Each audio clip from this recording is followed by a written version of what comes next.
নমস্কাৰ, মই সুদীপ চৰ্দাৰ। নমস্কাৰ, মই প্ৰণৱ বৰ্মন। নমস্কাৰ, মই গৌৰৱজ্যোতি ৰায়।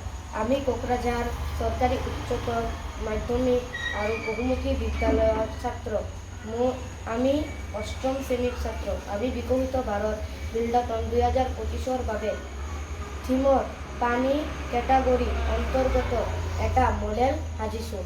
ইয়াত আমি এটা চাদৰ কিদৰে বৰষুণৰ পানী জমা কৰি প্ৰয়োজন অনুসৰি ঘৰৰ বিভিন্ন কামত শাক-পাচলি আৰু ফুলৰ খেতি ব্যৱহাৰ কৰিব পাৰোঁ তাক দেখুৱাইছোঁ। এইদৰে সাজি আমি পানীৰ অভাৱত সময়ত জমা কৰি থোৱা বৰষুণৰ দ্বাৰা বহুতো উপকৃত হ'ব পাৰোঁ। গাড়ী মটৰ ধোৱা, বাথৰুম চাফা কৰা আদি কামৰ বাবে ব্যৱহাৰ কৰিব পাৰোঁ। ধন্যবাদ।